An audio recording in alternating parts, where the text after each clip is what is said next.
మల్లాపూర్లో 240 ఎకరాల భూమి ఉంటే ఎస్ఆర్ఓ వాల్యూ 17,581, టీజీఐసి విలువ 36,827, మోర్ దాన్ డబుల్. అంటే మీరు 36,000 నువ్వు భూమి కేటాయించేది ఉంటే నీ టీజీఐసి రికార్డులో 36,000 ఉన్నది. అది ఇడిచిపెట్టి తక్కువ ధర ఎస్ఆర్ఓ వాల్యూకు 17,000కి ఎందుకు అప్పచెప్తున్నావు?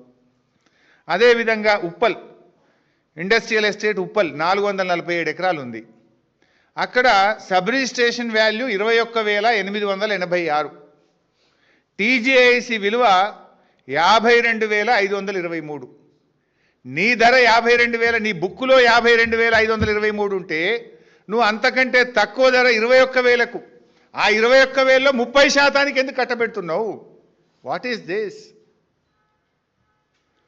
అట్లే గాంధీనగర్లో sub registration value SRO value 14,591, TGIC ధర 46,895, 4 టైమ్స్.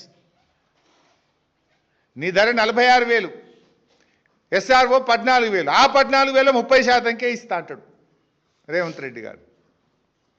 అట్లు చాలా ఉన్నాయి. ఇంక అట్లా పోతే Hayathnagar 14,591 SRO value, TGIC value 54,340.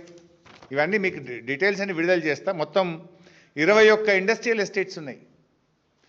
SRO value ఏమో తక్కువ, టీజీఐసి రేట్ ఏమో ఎక్కువ.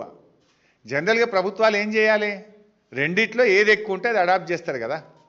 దేని ద్వారా ప్రభుత్వానికి రూపాయి ఎక్కువ వస్తుంది, రాష్ట్ర ఖజానాకు ఒక పైస ఎక్కువ వస్తుంది, తద్వారా పేదలకు రాష్ట్ర ప్రజలకు మేలు జరుగుతుందో ఆ పని చేస్తావా?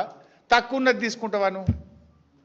టీజీఐసి ధరను కాదని ఎస్ఆర్ఓ వాల్యూను ఎందుకు అడాప్ట్ చేశారో సమాధానం చెప్పాలండి అని రేవంత్ రెడ్డిని ప్రభుత్వాన్ని డిమాండ్ చేస్తూ ఉన్నా. ఆ రోజు మా క్యాబినెట్ సబ్ కమిటీ ముందుకు వచ్చింది ఈ విషయం.